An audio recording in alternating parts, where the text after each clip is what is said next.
estudei em 2023 e consegui a aprovação. E eu comecei, eu não sabia, tipo, nada. Até hoje eu não entendo como é que eu fiz para passar, porque eu não sabia nada. Tipo, eu fui bem humilde. Eu lembro que eu fiz todo um planejamento de como eu ia estudar ao longo de um ano. E eu falei assim, gente, eu não vou conseguir. Eu não vou conseguir. Tipo, eu lembro que no começo eu fiz um Enem para me basear naquele que eu estava errando mais, enfim, tipo, eu errei, sei lá, eu tirei 10 em natureza, 10 em matemática, ou até menos, então eu fiquei bastante desesperado, eu falei assim, gente, minha trajetória tá bem longa e tá bem árdua. Acho que quando a gente dá entrevista, etc., a gente sempre traça essa trajetória linear, mas ela não é linear, sabe? É uma montanha russa, ela sobe, ela desce, e na média, assim, tá indo para cima, é complexo, é difícil, você vai se frustrar muito, enfim, com base naquilo que você tem para sua vida, se for aquilo que você quer e se encaixa, acho que vale a pena, assim.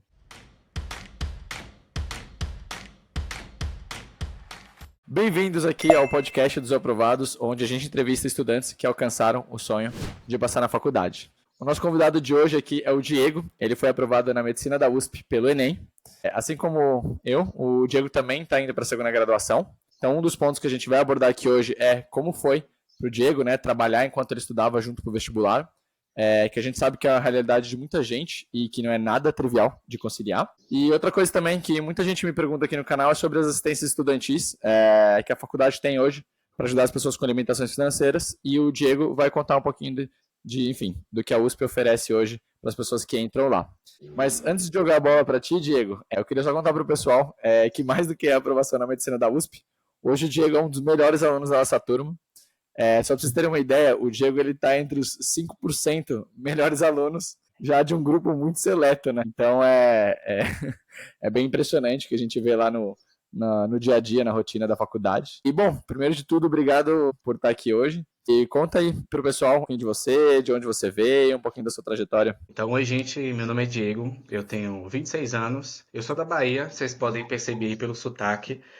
Então, vou compartilhar um pouquinho da minha história e espero que tenha algo proveitoso para vocês aproveitarem no dia a dia de estudo de vocês e conquistarem a tão sonhada aprovação. Então, como o Lucas comentou, essa é a minha segunda graduação. Antes eu me formei em biologia, entrei em 2015 na faculdade, numa estadual aqui da Bahia mesmo.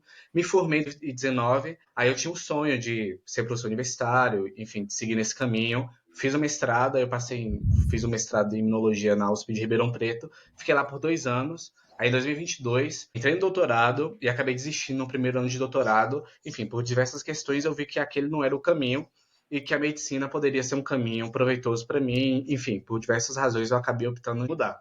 Aí eu conversei com meus pais, expliquei a situação de como que seria. Aí eu voltei para casa no fim de 2022 e início de 2023. Aí eu comecei a estudar. Pode começar como é que eu fiz assim no começo. Foi um ano, né? Estudei em 2023 e consegui a aprovação. E eu comecei, eu não sabia, tipo, nada. Até hoje eu não entendo como é que eu fiz para passar, porque eu não sabia nada. Tipo, Não, nada. calma aí, Claro que peraí. Você sabia tudo de biologia. não, claro, eu tinha um domínio na parte de naturezas, biologia e química, mas o restante eu não sabia nada, assim. Eu sempre brinco que eu não sabia nem como fazer conta, dividir por decimal. Eu não sabia. Tipo, eu não usava no meu dia a dia. Eu usava calculadora, tipo, eu não usava, eu não sabia. Então eu fui começar do básico mesmo. Então eu fui bem humilde. Eu lembro que eu fiz todo um planejamento de como eu ia estudar ao longo de um ano.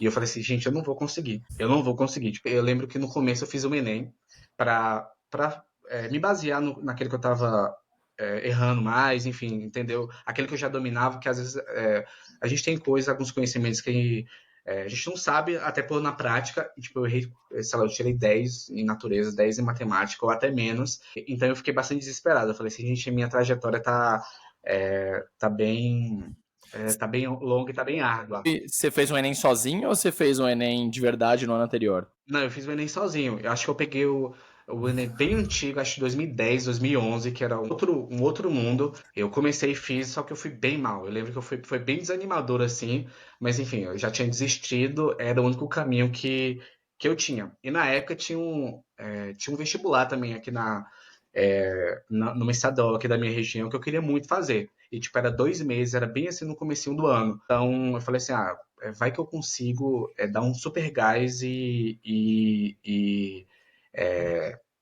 E consegui passar. Claro que eu não passei em 2 meses, muito difícil. Só que esse gás foi muito importante porque eu estudei basicamente aquilo que eu não dominava, que era matemática, física, e eu investi o grosso do meu tempo basicamente nisso.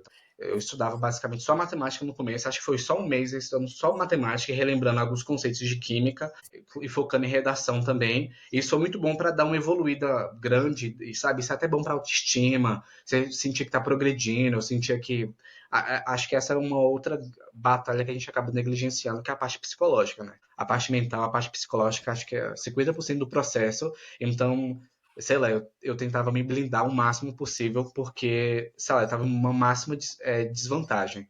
Então foi isso.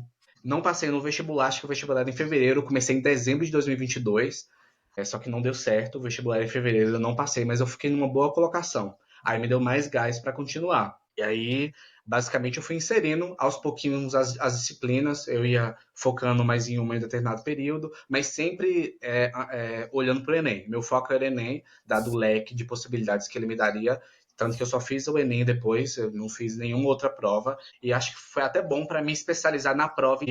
Nossa, eu foquei muito apenas no Enem. Tipo, foquei apenas no Enem porque era a prova que eu mais me adaptava, era aquilo que eu sentia que seria mais importante, dadas as minhas possibilidades. E aí, como é que eu fiz, né? Quais foram, que técnicas que eu acabei utilizando, quais caminhos que eu acabei utilizando para começar. A primeira eu já falei, que é estudar com poucas disciplinas, ter poucas matérias para você evoluir muito rápido, e isso é até bom para sua autoestima, então eu sentia que eu estava indo, que eu estava caminhando, estava indo para frente. Claro que tinha períodos que era muito ruim, sei lá, geometria, quando eu comecei a estudar geometria, não entrava na minha cabeça, eu não conseguia ter os pulos do gato, eu não conseguia fazer todo aquele entendimento, então era bastante frustrante, assim, por isso que eu comecei pelo básico mesmo, comecei com matemática básica, fui bem aos pouquinhos. Quando eu tive uma rotina mais de estudos, eu fui para esses assuntos mais complexos, sempre vendo incidências, sempre vendo aquilo que mais cai no Enem, fui inserindo as disciplinas aos poucos. E como que eu fazia ao longo da semana? Eu já sabia que fazer provas antigas e fazer exercício era essencial, tanto que eu, eu nem tinha caderno, eu tinha só umas folhas sulfites mesmo, que eu separava as provas que eu fazia. E quando eu cobri o grosso aí de assuntos, eu não chegava a ter proficiência nem nada para ficar craque, porque eu ia lapidando realmente nas provas. Mas quando eu vi o assunto, quando eu já me sentia mais ou menos ali seguro, o que eu fiz? Eu cumpri uma boa etapa de porcentagem de assuntos bem rapidamente para logo chegar nas provas, e aí que quando chegou nas provas foi realmente o diferencial. Peraí, Pode falar. deixa eu só explicar assim, porque eu tô vendo de fora também, que nem o pessoal tá escutando a gente. Aham. Como é que foi esses estudos? Você tava num cursinho matriculado, você estudava sozinho em casa? Não, eu estudei sozinho em casa. Tipo, eu passei um ano. Nos 6 primeiros meses eu não trabalhava, e nos 6 meses finais eu acabei trabalhando. Então, o que é que eu fiz? Eu sabia que eu não ia conseguir despender o tempo para ir por curso presencial. Eu moro numa cidade de interior e a cidade mais próxima que tem cursinho é 50 quilômetros. Então, era inviável fazer cursinho presencial. Até pela própria dinâmica de ter uma graduação facilita muito, porque a gente já sabe como estudar, a gente já sabe quais as técnicas que funcionam para você mesmo, que a própria graduação te força a aprender, então isso foi muito importante. Aí o que eu fiz? Eu tinha um ferreto. Eu paguei o ferreto por 3 meses e fiz eu tentei cumprir tudo aquilo que o Ferreto tinha em relação a provas que mais caíam e assuntos que mais caíam. Provas não, assuntos que mais caíam. Eu me dei esses 3 meses para me ver o grosso dos assuntos, assim. E depois que terminou, tem muito conteúdo legal no YouTube. Então, às vezes, eu precisava de uma aula específica, eu ia no YouTube e ia ver aquela aula específica de aquele ponto específico, entendeu? Depois que a gente tem uma certa maturidade. Claro que para começar, eu acho que não é legal, porque você fica tá muito perdido. Mas depois de um tempo estudando, você começa a ter uma maturidade nos assuntos. Então, eu fazia assim. Então, depois eu não senti mais necessidade de continuar. Aí eu cancelei minha assinatura com 3 meses. Eu falei assim, não, no YouTube mesmo eu consigo ver os assuntos que faltam. Aí no YouTube eu ia enviar aulas específicas dos assuntos. Caramba, você, tipo, em 3 meses meio que pegou, zerou uma parte ali dos assuntos de todas as matérias. Isso. Claro que o grosso desse tempo era para matemática e para física. Biologia eu não fiz, porque, enfim, eu já tinha graduação. Química, bem pouquinho. E as outras humanidades, linguagens, eu já ia. Linguagens eu ia respondendo provas, né? Então, o que eu fiz? Eu fiz. Quando eu comecei. quando eu comecei meu cronograma, eu sabia que eu tinha que responder as provas de linguagens, porque o grosso ali, claro que tem outras competências, mas o principal é a interpretação, pensando no Enem. Então eu já tinha começado a separar as provas antigas do Enem em relação a linguagens, e eu ia respondendo semanalmente. Então esse era o meu estudo de linguagens. Uma vez por semana, eu respondia uma prova de linguagens do Enem. Mas aí, como era meu único estudo em relação a linguagens, eu fazia uma super correção, eu ia em questão por questão. Tem vários conteúdos legais agora no YouTube de correção de questões mesmo do Enem. Então eu ia questão por questão, ia fazendo a correção, ia vendo os pontos. Para humanidades também eu fazia a mesma coisa, mas o grosso dos 3 meses foi estudar física e estudar matemática, porque era o meu calcanhar de Aquiles. Assim. Então, de fato, você foi um cara que dá para falar que estudou por exercício. Pelo menos, Isso, assim, toda a foi. parte de linguagens e humanas, você foi direto para a prova, sem Isso. conteúdo nenhum e aí corrigir, tipo, aí aprendia com base aos erros e aí realmente vinha conteúdo ali do YouTube, mais Aham. longo, tudo ali que você precisava ir, enfim, preenchendo Claro, lacuna. isso aí, nesse mundinho de vestibular, tem vários personagens que têm um trabalho excelente. A Suzane também é uma delas. E uma dica que eu peguei dela foi em relação a fazer a maratona de humanidades. Então, sei lá, pegar 2 semanas, 3 semanas, assistir o grosso de humanidades e depois ir direto para as provas. Eu fiz isso e eu só ia respondendo provas. A parte de humanidades eu fiz assim: respondia provas, ia fazendo correção, estudava um específico, nada de, sei lá, começar da pré-história e daquela forma maçante que não cai na prova tudo aquilo, né? Então eu queria passar muito rápido, sabe? Ah, já me sentia já velho, tô com 25 anos, eu vou me formar já muito velho. Eu vou me formar já muito velho. Não, Eu não que eu não entendo o seja sentimento. velho. Entendo o Aí eu falei, não, sentimento. eu preciso começar logo, eu preciso passar logo. Eu tinha muita pressa, né? Eu tive o privilégio de inicialmente não precisar trabalhar, só que tinha aquela pressão, não. Então, eu voltei para casa dos meus pais, eventualmente eu preciso ajudar, etc. Então eu preciso me formar o mais rápido possível. Então eu tenho que entrar o mais rápido possível. Aí foi assim, 15 meses eu terminei o grosso de matemática, o grosso de física, e aí eu comecei a fazer as provas, assim. Aí eu comecei a fazer as provas, acho que mais ou menos em abril, eu comecei a estudar em dezembro de 2022, abril de 23 eu já estava começando a fazer as provas. Aí como que eu fiz? Eu separei as principais provas que eu queria fazer, então eu queria fazer as provas da FUVEST, eu queria fazer o Unesp, Unicamp, então eu separei todas as provas e eu comecei pelas mais facilzinhas, né? Tipo, para não ferir muito minha autoestima. Então eu comecei, Tá sei lá, certo. as provas da FATEC, o que eu fazia? Eu não respondia a prova toda, né? Porque eu tinha o meu foco, que era naturezas e matemática. Porque são humanidades e linguagens, no Enem elas são muito específicas. Em outros vestibulares eu Nem é. não via que valia a pena eu estudar esses assuntos para outros vestibulares, então eu só focava para responder provas de humanidades e linguagens no Enem. Só que naturezas e matemática, principalmente pulo do gato, valia muito a pena. Então, o que eu fiz? Eu comecei pelas provas da FATEC, né, que era o nível mais fácil, aí eu fui subindo no grau de dificuldade. Então, eu comecei na FATEC, depois fiz provas da UERJ. Aí, o que eu fazia? Eu pegava os últimos 10 anos e eu ia respondendo todas as provas. Aí, quando eu terminava aquele bloco daquele vestibular, eu ia para um que eu considerava mais difícil. Então, sei lá, depois eu ia para a UERJ. Aí, o UERJ eu fiz os últimos 10 anos de UERJ. Aí, eu fui para a Unesp, o Unesp eu lembro que eu fiz os últimos 15 anos, porque a prova da Unesp é excelente, assim, o vestibular, acho que é uma prova super inteligente e tem uma cara, assim, bastante parecida com o Enem. Aí foi quando eu dei um alto, assim. Quando eu comecei as provas da Unesp, acho que eu lembro da primeira Unesp que eu fiz, foi a de 2009, eu não sabia responder nada de matemática, assim, nada de matemática. Já era mais ou menos maio, eu comecei a ficar desesperado, assim, falei assim, meu Deus, eu nunca vou aprender isso, nunca vou aprender isso. Foi isso, eu pegava essas provas e ia respondendo. E Aí eu você fui fazia subindo um então grau de essas. dificuldade.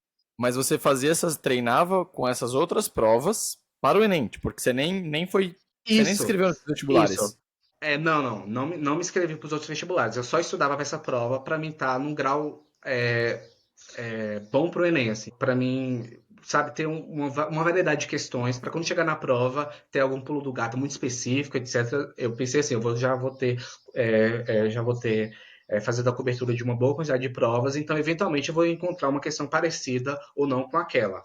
Aí eu fazia esse cronograma na semana, assim. Quando eu fiz FATEC e UERJ, eu já me sentia bastante preparado e já me sentia com com um leque assim, de pulos do gato, de conhecimento assim, bastante legal. Aí eu fiz um cronograma semanal. Então, sei lá, na segunda-feira eu respondi o Nesp, aí eu só fazia aquilo. Respondia toda a prova, anotava. Eu tenho uma. Agora, depois eu. Enfim, eu vou pegar aqui. Pode ser cortes daqui. Eu vou pegar, que eu vou mostrar o papel que eu tinha. Quer ver? Tá Ó? ótimo. Aí, ó, pode voltar. Pode, fica à vontade. Então, eu tinha um role, eu não fazia as provas aleatoriamente, né? O que eu fazia? Eu tinha essa folhazinha aqui, ó. Aí nessa folhazinha aqui eu anotava o nome da prova, anotava a data que eu fiz e anotava a prova e as questões que eu errei. Então, eu anotava aqui as questões que eu tinha errado e aqui embaixo eu fazia umas anotações para mim saber o tipo de Vai chegar erro. um pouquinho mais próximo assim da câmera. Pronto, ó. Aqui, ó. Não sei se tá dando para ver. Tá, agora já tá um pouco melhor, sim, sim.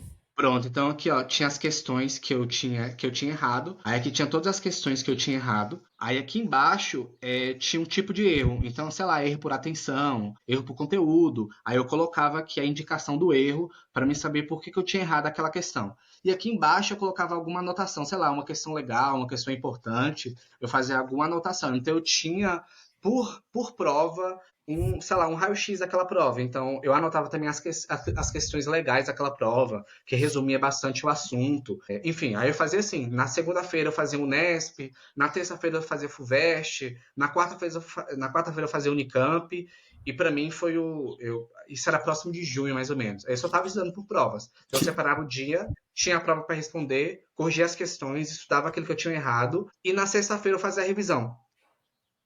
E Entendi. Aí, como que eu fazia assim? Todo mundo falava de flashcards, né? Mas até hoje eu nunca me adaptei com flashcards. Não era uma técnica não é uma técnica que eu gosto. Mas todo mundo falava assim, não, tem que usar. Tanto que eu não estudei por flashcards em relação ao conteúdo. Aí o que eu fazia? Como eu respondia as provas pelo computador, tinha uma questão muito boa, eu pegava a questão, tirava o print da tela, pegava a questão, fazia imagem, salvava e mandava para o Anki. Aí lá no Anki eu colocava o tema daquela questão, sei lá, cinemática. Aí eu sabia que aquela questão era de cinemática e eu colocava no Anki. Aí toda sexta-feira era de lei. Toda sexta-feira eu sentava aqui e eu tinha que responder 100 questões dessas revisões assim. Aí eu pegava, aí o que eu fazia? Se responder 100 questões, tipo, é muito cansativo. Então, o que eu fazia? Eu pegava as questões, aí eu via a questão, se eu lembrasse na cabeça os passos que tinha que ser feito para responder aquela questão, eu pulava. Eu nem perdia tempo. Eu pulava e ia para outra. Aí eu ia para aquela outra. Eu não estou muito confiante naquela questão, não estou lembrando muito bem. Aí eu tentava responder aquela questão. Aí eu marcava lá no Anki para Que se foi legal. fácil. Enfim, aí eu ia fazendo isso com as questões. Então, toda hora as questões estavam frescas na minha cabeça, assim, as principais questões. Eu anotava e salvava lá, e toda sexta-feira eu fazia isso. Então, toda sexta-feira eu estava fazendo revisão. E como era aleatório, vinha de matemática, de biologia, de química, como era randômico, já me preparava para a prova, sabe? Então, isso foi muito importante para eu não. Para eu sempre ter bons pulos do gato e ter questões difíceis assim para ficar acostumado. Então eu fazia isso toda sexta-feira. Eu acho que é uma ótima dica essa, porque eu também super defendo de usar o Anki. Uma das melhores usos do Anki é você substituir o caderno de erro com o Anki, né? Uhum. Porque assim, a entrevistei a Letícia e ela usava, por exemplo, o caderno de erros clássico, que é pegar e anotar num caderno. Mas eu Eu tentei acho. fazer isso. Eu tentei fazer isso em 2 semanas, já estava tudo desorganizado. Eu tinha preguiça de folhear tudo que me dava preguiça, que eu tinha que pegar lá e olhar assim, que minha motivação acabava. Eu falei assim, não posso fazer isso não. Eu tenho que fazer uma coisa mais prática. Aí por isso que eu fazia assim no Anki, que é muito mais prática. A questão já está lá. É muito mais prático. Não, e ele já joga, conforme você vai falando se tá fácil ou difícil, o período para Sim, quando tem que fazer de novo. Porque quando você, era você não tem essa inteligência quando está no caderno de erro, você tem que passar sempre por tudo de novo. sempre a mesma Tem questão. umas que são difíceis, você vai ver na mesma frequência que aquela que é muito fácil. É isso, esse que é o ponto. Então, por isso Mas eu eu achei que gostei você muito usou de um fazer método diferente, mas ainda assim muito inteligente. Pegar, tipo, não, você parar só um dia, mas para fazer Uhum, vários e focado em caderno de erros, né? Não tanto para isso. conteúdo, até porque você gasta menos tempo, né?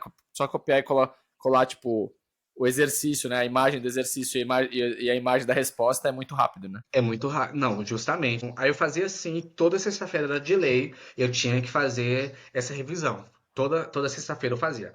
Aí, isso foi até junho de 2023. Aí, junho de 2023, eu consegui um Deixa eu só, emprego. deixa eu só te interromper aí um segundinho, antes Pode de falar. começar em junho. A gente pode disponibilizar essa folha aí de papel que você tem aí para o Eu pessoal posso, que eu tenho um arquivo. tá Eu tenho um vendo? arquivo, eu passo assim, eu disponibilizo, sim. Tá ótimo. A gente põe no link da descrição aí o pessoal pode fazer Pronto. download. Perfeito, perfeito. Ótimo. Aí chegou junho. Aí em junho, o que é que eu fiz? Eu comecei a trabalhar. Só que como eu estava fazendo provas, geralmente meu estudo era coisa de 5 horas, então eu tinha que fazer aquela prova no dia. Eu comecei a ficar muito cansado também. A gente começa muito animado no início do ano, só que vai diminuindo, né, toda aquela animação. Eu já estava muito cansado, tipo, muito cansado mesmo. Tava com preguiça, mas como virou um hábito, com preguiça ou não, eu ia, porque era um hábito, igual acordar e escovar os dentes, eu tinha que estudar aquele dia. Então, o que acabou acontecendo? Como eu fazia provas, era um tempo reduzido, né? Aí eu comecei a trabalhar. Eu estudava de manhã e eu trabalhava. Ou, desculpa, eu trabalhava de manhã e estudava à tarde. Aí foi mais ou menos uns 2 meses para eu me estabilizar e entender essa nova dinâmica, assim. Eu trabalhava em escola, né? Porque eu sou professor, então eu chegava muito cansado, lidar com alunos é muito desgastante, é muito cansativo mentalmente. Então eu chegava, fiz vários testes, assim, até um período eu pensei em sair do emprego, porque eu estava muito cansado, não estava conseguindo conciliar. Mas aí o que eu fazia? Chegava, almoçava e eu tirava uma sonequinha de 30 minutos. Eu dormia 30 minutos e esses 30 minutos assim me recarregava e eu conseguia estudar a tarde todinha, assim. Eu conseguia estudar Legal. a tarde toda. Então eu tentei fazer algumas adaptações na minha rotina e isso foi o que funcionou. Então eu trabalhava 5 horas pela manhã. Então, chegava ali meio-dia, almoçava, tinha um planejamento que até 1h30, 2 horas, eu tinha que começar a responder as provas, eu tinha que começar a estudar. Aí, estudar, no caso, é responder as provas. Aí, mais ou menos em junho, né, além de eu começar a trabalhar, eu comecei a errar menos, né? Errar por conteúdo, errar por lacunas, errar cada vez menos. Aí eu tinha que encarar, né, o principal vilão do Enem, que é o tempo. Eu não tinha, até agora, tipo, eu não tinha treinado tempo de nenhuma forma. Eu só chegava lá e levava o tempo que precisava para responder a prova, né? Isso é muito importante, não pensar no tempo no começo, porque não tem como você responder aquelas questões se você não tem conteúdo suficiente, se você não tem um lugar suficiente. Errar por tempo é a última coisa que você tem que fazer, sabe? É a cereja do bolo. Aí eu já sabia que eu tinha que fazer, né? Enfim, fazer esforços para resolver esse problema. Aí o que eu fiz? Aqui na minha cidade tinha um outro amigo meu que ele também estava estudando. Aí eu entrei em contato com ele e falei assim: vamos estudar juntos e vamos fazer a prova juntos. Porque eu sentia que eu fazia a prova sozinho, eu não me concentrava da mesma forma que fazer a prova com companhia. Diferente. Tá, era de lei, todo sábado eu ia na casa dele pela manhã, a gente imprimia a prova e a gente respondia a prova juntos, contando o tempo certinho. Eu chegava lá, a gente se dava oi, Mas cumprimentava, junto vocês falava como é que foi a conversavam ou semana, não? Cada um na sua? cada um na sua, tipo, cada um na Ah, sua. tá. Então, no dia da prova, chegava, tanto que foi que eu comecei a testar lanches, testar o que, que eu poderia fazer para no dia da prova. Aí eu Certo. comecei, aí eu lembro do primeiro Enem que eu fiz. Fiz o primeiro Enem, o Enem de 2017, o Enem Libras, e eu fui muito mal, tipo, eu fui muito mal. Não deu tempo de responder as questões, sendo que aí foi o primeiro baque, assim, eu falei assim, nossa, já é junho, a prova é daqui a alguns meses e eu não vou conseguir passar. Eu não vou conseguir passar porque eu não consigo responder no tempo que precisa. Quem consegue responder essa prova? Só que aí a gente vai, né? A gente vai tentando. Aí eu comecei toda semana. Aí uma coisa legal, para estudar, eu só estudava pelos Enems PPLs, né? Eu não respondia as provas aplicação regular, porque eu deixei a aplicação regular justamente para me treinar como se fosse no dia da prova. Aí Então você eu deixou tinha pro final. deixei para o final. Então eu É, eu tinha os fazia isso Enems, também. eu tinha o Enem desde 2009, tinha o 2013 que eu tinha feito, 2014 não contava, mas tem tanto tempo que eu fiz que eu tinha esquecido toda a prova. E eu deixei todos esses Enems para responder como se eu Em tivesse no dia da prova. No outubro, dia da assim, né? prova. Mais próximo, né? Como eu respondia um por semana, eu respondia um por semana e eu tinha muito Enem PPL, eu parei de responder os Enems PPLs, aí eu Uhum. peguei eles e comecei a inserir como se fosse prova no dia mesmo. Aí eu treinava tudo, né? Como que eu respondia a prova. Assim, e deu para mim responder até o 2022 próximo da prova, porque como são 2 dias, né? Eu fazia naturezas no sábado, natureza e matemática no sábado, humanidades e linguagens e redação no outro. Então, a cada. Por mês eu respondia 2 Enems, né? Porque eu fazia por semana. Então deu para espaçar bastante. Aí foi essencial, assim. Foi essencial eu fazer dessa forma, que eu entendi o período que eu ia levar, como que eu ia me comportar na prova, tanto que no dia que chegou, eu já sabia o que eu tinha que fazer, assim. Eu estava muito relaxado, a gente vai adiantando aí, que a gente já tá chegando no clímax, né, que é o dia da prova, mas é o que que aconteceu, outra coisa que é legal, que é falar. Perto da prova começou a acabar minhas questões do Enem, né? Aí eu comecei a responder as provas de cursinho, né? SARS, enfim. SARS não, como é que é? Gente, eu até esqueci. Graças a Deus que eu até esqueci. Como é que chama os vestibulares, as provas de vestibulares pro Enem? Enfim, as provas de vestibular pro Enem, tipo, de cursinho. Vestibular não, desculpa, tô errando. De cursinho, sabe? O simulado de cursinho. Sei, simulado. Você vai Ah, você tá falando de cortar simulado. isso. Você vai cortar isso. Você vai cortar isso. Aí eu comecei a responder o simulado de cursinho. O simulado de cursinho. Só que aí eu tive um problema. Por quê? Porque tava chegando próximo da prova. E eu lembro que eu peguei, acho que foi do poliedro, simulado de cursinho do poliedro, de natureza e matemática. E, sei lá, eu já estava num grau bom de acertos, eu estava entre 35 e 36, quase chegando nos 40. De vez em quando eu passava das 40 questões, né? Aí eu respondi os simulados, comecei a responder os simulados, só que minhas notas caíram muito, tipo, meus acertos caíram muito.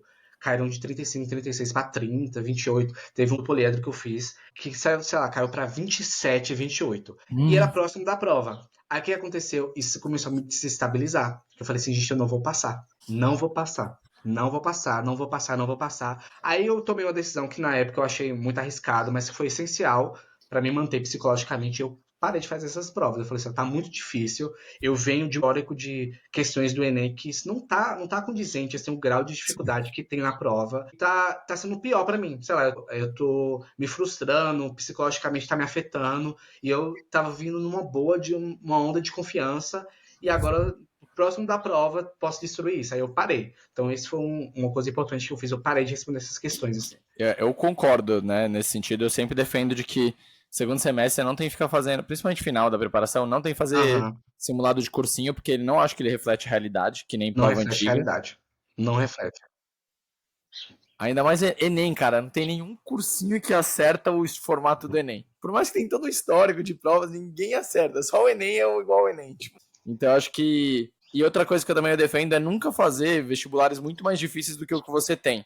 Mas assim, cada um tem um jeito. Tem gente que fala, não, Uhum. eu treinava, eu queria medicina na USP, ou eu queria, sei lá, USP, queria fazer FUVEST e treinava pelo ITA. Porque aí, pô, se eu consigo resolver a questão de matemática do ITA, eu resolvo qualquer questão de matemática. Eu nunca pensei São assim. Eu mundos falei, nossa, eu diferentes, demoro não. infinito pra conseguir responder uma questão do ITA. É tanto tempo que eu tô deixando de treinar tanto mais coisa, né? Mas enfim, Tanto aí mais coisa. eu Isso. concordo com essa sua mudança. O máximo de dificuldade que eu cheguei para minha prova mais difícil, assim, pensando nos vestibulares tradicionais, era a FUVEST. Aí a Tá ótimo. FUVEST, sei lá, eu investi, eu falei assim, não, peguei os últimos 20 anos de FUVEST, assim, desde 2000 eu peguei, mas eu só respondia natureza e matemática. Aí eu peguei FUVEST Ah, desde 2000, aí eu consegui responder muitas provas, né, porque eu só fazia essas duas partes da prova, e, tipo, aí foi quando teve um alto também, em relação à aprendizagem, tipo, então, só para e entender, domínio de assim, o seu dia prova. ali no final a partir de julho, mais ou junho, julho, você trabalhava de manhã, almoçava, tirava uma sonequinha, que a gente brinca que é a power nap, né, de meia hora, e aí Isso. você fazia, tipo, todo dia, tipo, um simulado, Uhum. meio simulado, vamos chamar assim, né, meia prova antiga, Meia e prova aí descansava antiga. um pouquinho, e aí você corrigia essa prova. Perfeito. Fazia justamente E isso. todo dia você meio que fazia uma prova. Isso, todo dia eu fazia meio que uma prova, então até mais ou menos 5 da tarde, 6 da tarde, eu já tinha finalizado, assim. Às vezes, quando eu tava com muito gás, eu passava disso de estudar, mas geralmente 5 e meia eu parava, assim, eu parava. Aí uma coisa legal que eu não negligenciei minha vida pessoal também, então eu tinha uma vida além do vestibular. Eu trabalhava, eu tenho meus amigos aqui na minha cidade, tenho ainda, na época me ajudaram muito. Na época eu tava no relacionamento, eu fazia atividade física. Eu tentei ir na academia, só que não funcionou pra mim. A academia da minha casa é muito longe, eu perdi muito tempo. Aí eu fui fazer caminhada. Eu caminhava aqui próximo e foi excelente. Andar ao ar livre, ouvir minhas músicas, refletir a vida. Foi excelente. Minha rotina era o quê? Depois de junho, acordava, trabalhava de manhã, almoçava, tirava meu cochilinho, estudava até 5 da tarde respondendo prova, aí eu parava, ia fazer uma caminhada, às 6 eu voltava para casa. Aí depois era sagrado, assim, eu não fazia nada. Tipo, eu fazia alguma outra coisa se eu tivesse no gás, mas geralmente era só para mim aquele momento, assim. Legal. Eu não estudava no domingo também, não estava no domingo. Tentei estudar no sábado inicialmente, só que não deu, funcionou. Então, final de semana eu deixava pra mim, assim. Mas você não fazia a prova de sábado com seu amigo? Mas isso só de manhã, assim. Eu não comprometia todo o meu dia, assim. Não Tá, comprometia todo o meu dia entendi. estudando. Então, eu só estudava de manhã, tanto que eu não, nem corrigia naquele dia, eu guardava e corrigia na segunda-feira, assim. Aí eu já finalizei, já tô cansado, vou aproveitar o dia, assim. Eu fazia isso no sábado, eu estudava que nem dia normal. No começo da preparação eu não estudava no sábado nem no domingo, aí depois Aham. eu comecei a estudar no sábado, e Isso aí eu aí. fazia isso no domingo. Domingo eu fazia um simulado, e aí eu não corrigia nesse dia, porque demora, né, corrigir, né? Então aí eu Aham. deixava pra segunda de manhã, eu fazia exatamente parecido. E assim, parece uma trajetória linear, mas eu só tô contando aquele que deu certo. Eu tentei várias coisas que deram errado. Então, sei lá, eu lembro Tipo, que no último mês de planejamento, eu tinha feito, no último mês antes da prova, eu tinha feito todo um planejamento. Eu ainda tinha muita dificuldade em matemática em relação a tempo e pulo do gato. Eu errava muito, pulo do gato não, desculpa. Atenção, eu errava muito para atenção, conta besta e tal. Então, eu tinha muito medo de isso me penalizar na prova. Aí, o que que eu fiz? Um mês antes, eu foquei basicamente só em matemática, eu só respondia questões de matemática, ainda tinha alguns Enems PPLs para responder, então eu pegava aquilo, só respondia matemática durante vários dias seguidos, aí eram 4 semanas, né? Aguentei fazer isso por 2 semanas. Aí nas 2 semanas finais eu comecei a ficar estafado, assim. Comecei a ficar cansado, tipo, muito, muito, muito cansado. Aí eu parei, assim. Parei, foi quando eu comprei meu computador, e dá para jogar no computador. Aí eu falei, fiquei 2 semanas só jogando antes da prova, assim. Eu estudava uma outra coisinha por desencargo de consciência. Sei lá, eu vinha uma videoaula, assim, de boa, pra falar assim, não, eu tô estudando, assim. Mas eu não aguentava mais, eu tava muito cansado, tipo, muito cansado mesmo, assim, muito cansado. Aí chegou o dia da prova, 2023, pelo menos aqui tava chovendo muito, foi quando choveu muito mesmo, foi um dia até atípico, e o que eu lembro desse dia, que foi um dia muito tranquilo pra mim, por quê? Porque alguns amigos meus, da graduação, etc., foram fazer a prova também, por, sei lá, todo ano fazem, então não tá fazendo nada, vou fazer a prova. E a gente foi fazer juntos, entendeu? Então a gente foi conversando, teve duas amigas, que estavam comigo, que foi Jéssica e Lani, elas estavam comigo na sala. Então, antes deles aplicarem a prova, distribuírem a prova, a gente estava conversando, falando besteira. Então, isso foi essencial para me tirar. Aí eu é. lembro que eu recebi a prova e eu falei assim: não, aqui vai ser mais um dia. Eu preparei durante o ano todo para esse momento. Só que vai ser mais um dia. Eu já sei o que já sei o que fazer. Tipo, tanto que eu não precisava pensar.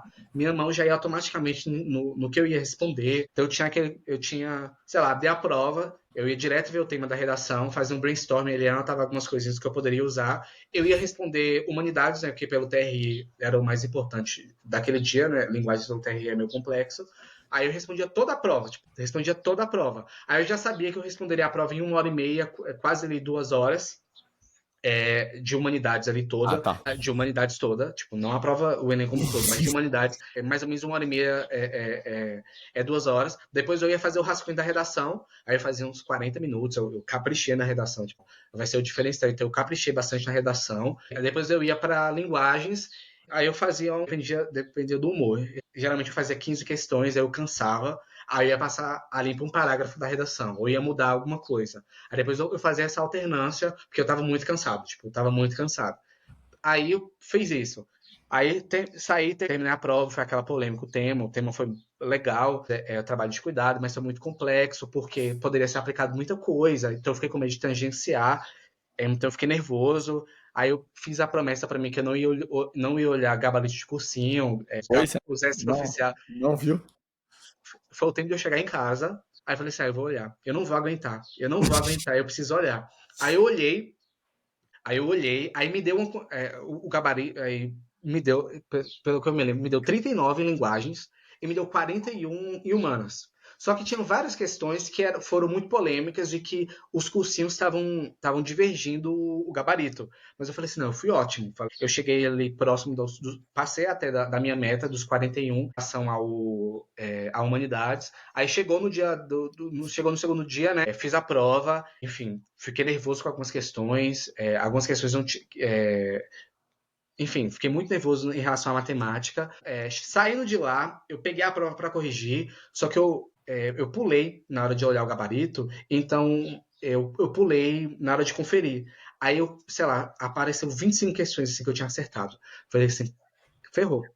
Meu Deus, eu errei, eu acertei só 25 questões. Aí depois fui acalmar, fui corrigir direito. Aí deu 37 questões, ou deu 38 questões. 39, né? Mas uma foi anulada, deu 38 questões. Foi o que eu fiz em matemática. Naturezas deu 43. Aí foi quando eu fiquei muito feliz que eu tinha ido e tinha ido muito bem em naturezas. Aí depois passou na prova, começou outra dor de cabeça, que todo mundo começou a falar que essa foi a prova do Enem mais fácil que teve.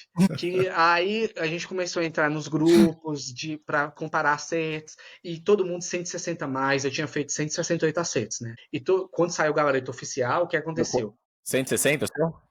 Deu 168, por quê? 168. Eu tinha feito 39 em linguagens, só que os gabaritos dos cursinhos estavam errados. Aí eu subi para 43. Eu ganhei 4 questões nisso, no oficial. De 4 Caramba. questões estavam erradas, tipo, que eles erraram. E aí eu subi para 43. Aí, em humanidades, no gabarito que eu corrigi estava 41, eu subi para 44. Eu fui muito bem no primeiro dia, tipo, fui muito bem no primeiro dia. Aí, o que aconteceu? Eu fiz 168, mas aí eu lembro que o professor Fredão lança, né, todo ano aquelas tabelas com o número de acertos. Aí eu vi os acertos absurdos e a galera acertando muito. Eu falei assim, gente, e agora?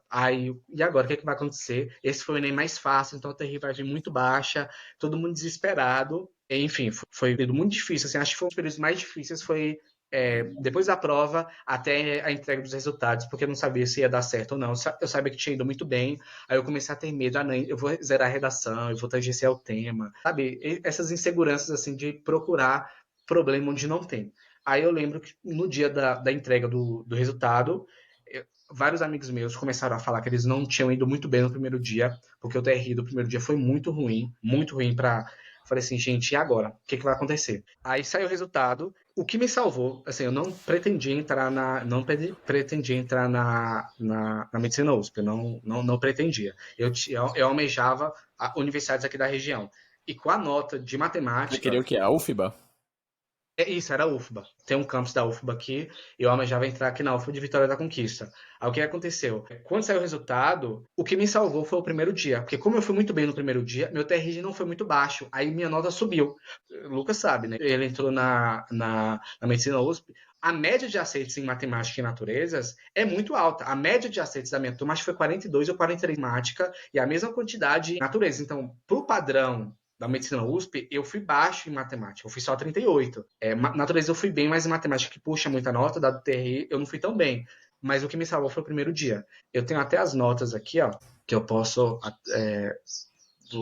até falar aqui.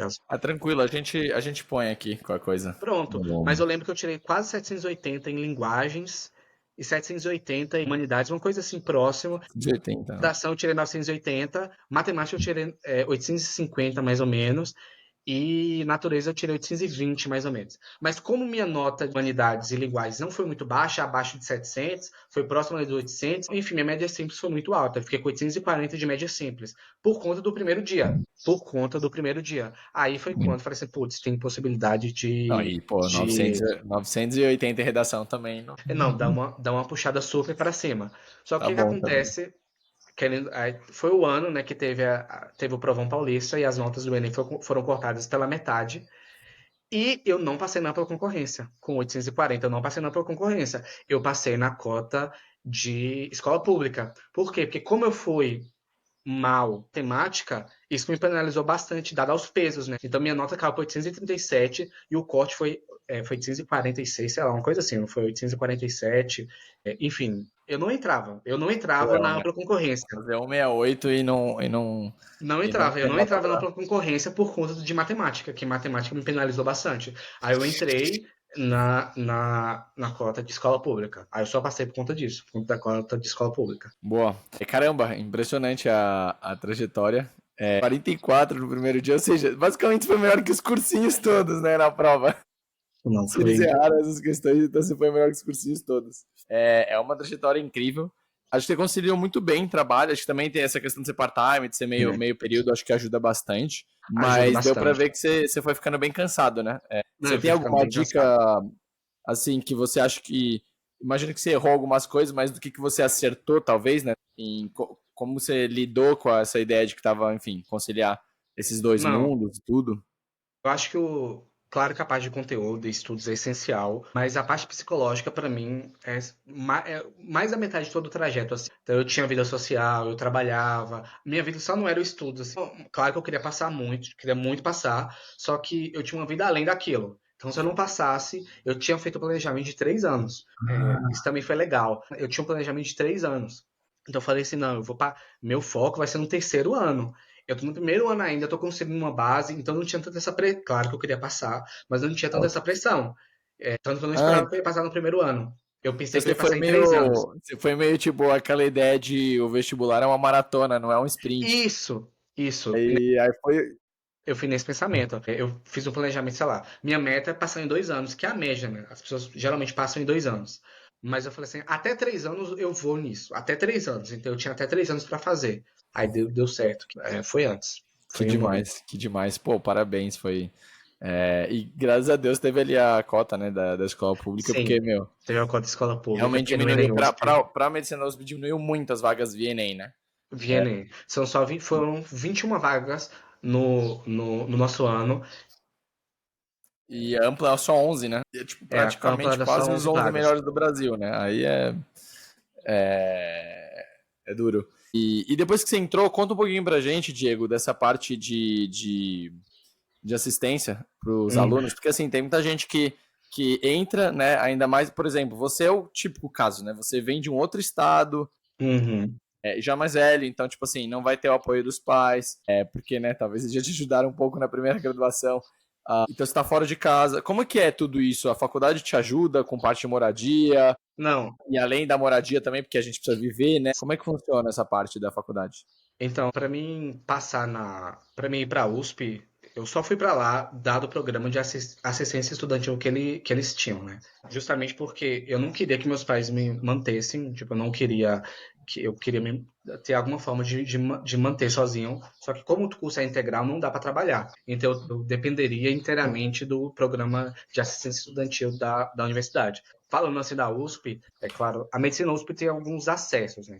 Tem algumas coisas que são específicas para o curso em si, que só tem no curso. Eu vou falar mais geral. Assim. Tem as bolsas de assistência estudantil clássicas, que uma é no valor, acho que até subiu agora, 840, 850, que claro que em São Paulo é um valor questionável, né? Mas já é uma ajuda já é uma ajuda para quem pensa em vir para São Paulo. E tem também as moradias estudantis, né? Aí pensando no campus da capital, nós temos duas. Tem a moradia estudantil, na verdade tem três, né? Que tem a da São Fran também. Tem a da São Fran, que é só para os alunos do direito. Tem a SEM, que é só para os alunos da medicina. E tem um curso que são para todos os outros cursos. Aí o que acontece? A gente, no início, né, de cada semestre, eles enviam para a gente um questionário socioeconômico e é com base na pontuação desse questionário socioeconômico que a gente é escolhido ou não ou para o auxílio de R$ 800 ou para o auxílio da moradia estudantil. Aí o que acontece? Quando você consegue o auxílio da moradia estudantil, além da moradia em si, você ganha R$ 300 da USP também. Então, ou é isso, ou os R$ 800. Você não consegue ter as duas coisas juntas. Esses são os programas de assistência estudantil, né? Aí, pensando Entendi. na medicina em si, a gente tem a Casa do Estudante de Medicina, e a gente tem a Bolsa Final, que é uma bolsa específica da medicina em si, enfim, da Fundação, que é a instituição, né, acaba arrecadando dinheiro, recebe muita doação, e eles têm essa bolsa e ajuda apenas os estudantes de medicina. Na verdade, todos os alunos ali do campus da medicina. Então, o pessoal da física médica, o pessoal da TO também eles têm acesso à bolsa final. Então, basicamente, são esses três auxílios pensando na medicina que a gente tem que a gente pode usufruir, na faculdade. E eles são essenciais, né? Pensando na moradia estudantil, morar ali em Pinheiros é excessivamente Surreal. caro. É surreal, é um valor muito absurdo, que eu não teria É, condições de pagar e eu só consigo morar lá por conta da assistência estudantil. eu acho que é até legal comentar isso pra gente, porque pra quem é de fora de São Paulo não tem essa sensação, né? Mas, por exemplo, Sim, uma UFRJ é uma grande faculdade, mas o UFRJ fica numa área muito longe do que a gente, né, tá próximo do aeroporto, do Galeão, fica lá no fundão, é muito longe do que as coisas, vamos chamar, turísticas, assim, do Rio de Janeiro, né? Tá numa área um pouco mais valorizada, uma área mais Uhum. perigosa e tudo mais. Em compensação, a medicina da USP, ela tá, tipo, numa das regiões mais nobres Mas de São Paulo, né? Ela tá, tipo, num lugar maravilhoso, faculdade maravilhosa, a região é maravilhosa, mas tem esse problema de ser caro para morar perto, né?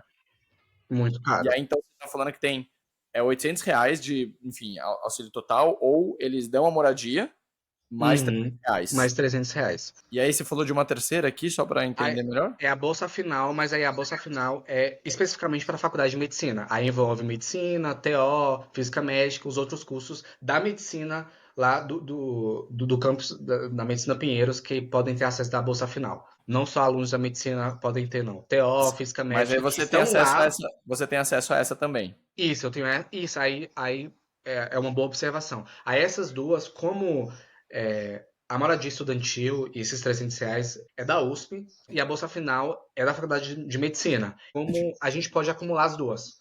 Então a gente pode acumular as duas, então tanto que eu acumulo. Então eu tenho os R$ 300 mais os R$ 700 da bolsa final, então eu recebo R$ 1.000 mais a moradia estudantil. Já é um pouco Uma melhor. ótima ajuda. E também, se você não conseguir essa por algum motivo, dá para você fazer uma IC, alguma coisa assim, que também fica no Sim, valor de aí 700 tem reais. isso, eu tenho as bolsas meritórias, né, que aí são as bolsas de iniciação científica, que na FAPESP são quase, acho que já passou de R$ 1.000, né, que teve o reajuste agora, é mais de Uhum. R$ 1.000 uma bolsa de iniciação científica na FAPESP, CNPq, CAPES, acho que é 800, acho que é 800 ou 600, algo assim, algo próximo a isso. Enfim, são bolsas também que a gente pode ter durante um ano, que também várias pessoas acabam tendo, e oportunidade de estágio lá não vai faltar, com toda certeza. Legal. Acho que é deixar a mensagem que assim, dá, né? É viável. Você tá hoje, claro, não vive no maior luxo do mundo, mas assim, a Uhum. faculdade, a casa do estudante é super bem localizada, né? A pessoa, tipo, fica a 3 minutos a pé da faculdade, né? Sim. Então é muito bom ali, ficar próximo, tudo. E ainda também tem como complementar aí, tem algumas bolsas, tudo, dá pra. é, Enfim, você queria comentar alguma coisa a Não, mais? só uma observação, porque no meu caso era muito particular, porque eu já tinha graduação, né? Porque às vezes em Aham. algumas universidades você não pode ter o auxílio estudantil se você já tiver uma graduação. No Ah, caso da legal. USP, você não pode ter assistência estudantil se você tiver uma graduação na USP. Então, se você for graduado na USP, você não pode ter esses auxílios. Você pode ter a bolsa final, que é da Faculdade de Medicina, mas os 800 e a residência estudantil você não pode ter, justamente por conta que você já tem a graduação. Esse é o único porém. Claro que tem os critérios de renda, enfim, que eles também são levados em consideração.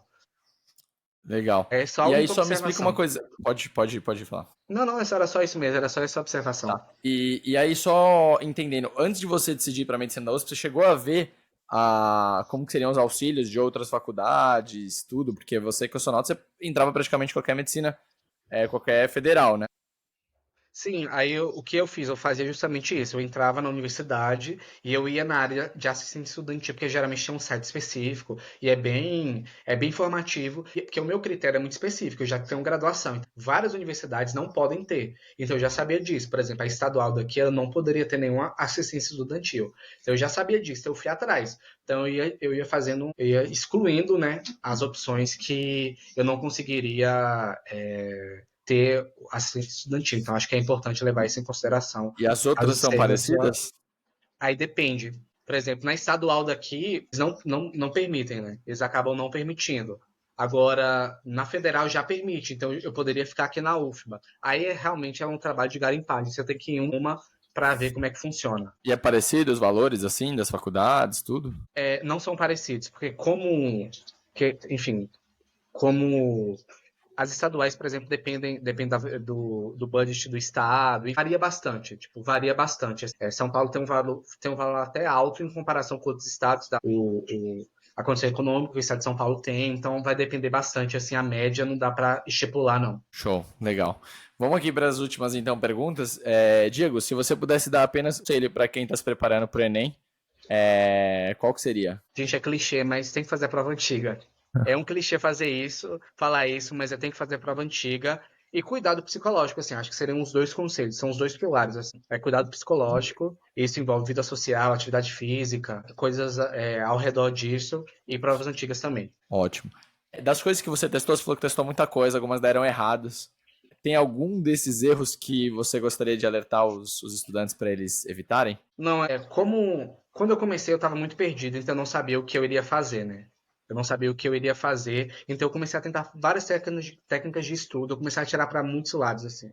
E acabava que eu não firmava em nada porque eu estava tirando para todos os lados. Então eu via aquilo que funcionava para mim e, sei lá, surgiu uma nova uma técnica X, sei lá, um problema deles, é o problema de quem criou, tudo bem, mas eu sei daquilo que funciona para mim, então eu segui, sabe, eu fiz o feijão com arroz, eu não tentei no começo eu atirei para todos os lados, não deu certo, depois eu fui pro feijão e arroz. Então, sei lá, fiz o pomodoro, que era o máximo que adaptava ali. Fiz o Anki com várias restrições. Tentei fazer caderno de erro, não deu certo. O mais difícil foi o começo, porque a gente vai testando aquilo que funciona com a gente e às vezes é frustrante, não dá certo, enfim, é bastante complexo isso. Então, o mais difícil é isso, é ter essa sagacidade de sair cortando, sabe? Tirando aquilo que não agrega. A gente quer abraçar o mundo, mas às vezes ser mais conciso, ser mais sucinto, ir no básico, ir no feijão com arroz, pelo menos pro grosso das pessoas, né? Pensando numa gaussiana, a média das pessoas vai funcionar aquilo, sabe? Tem uns crânios, assim, que vai estar no extremo oposto,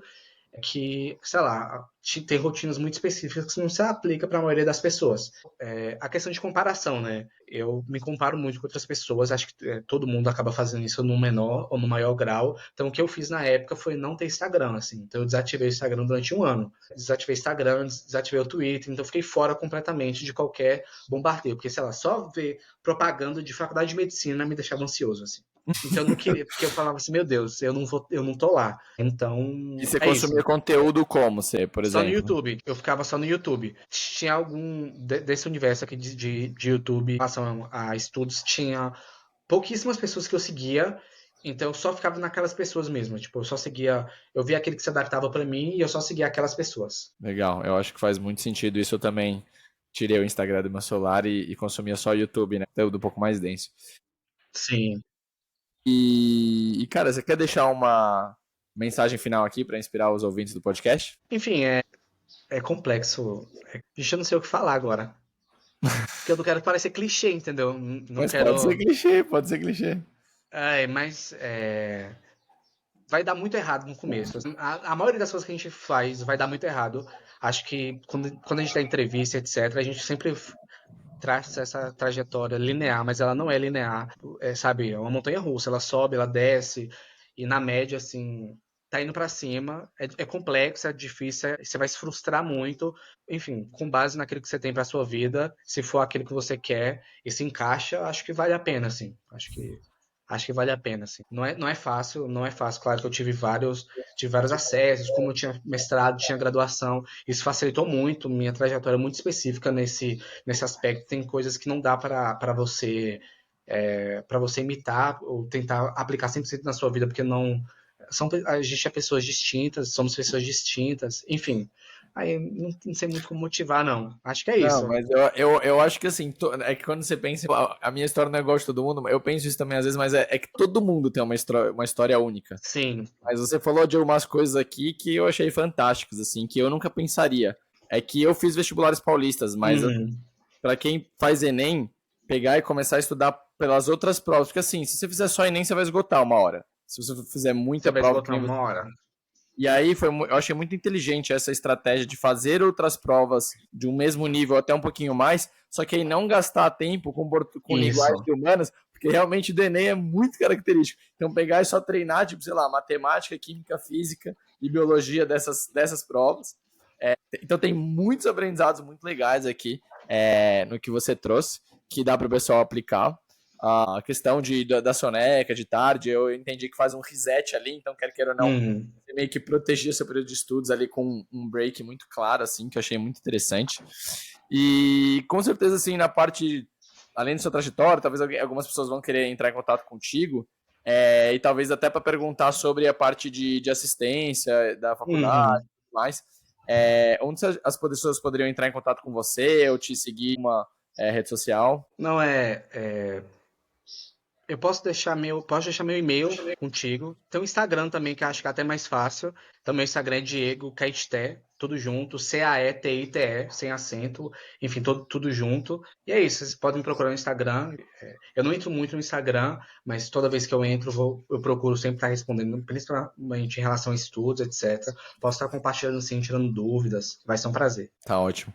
Diego, muitíssimo obrigado aí pela sua participação aqui hoje, pelas dicas preciosíssimas e essa parte toda de assistencial, tudo que eu acho que também é muito bacana.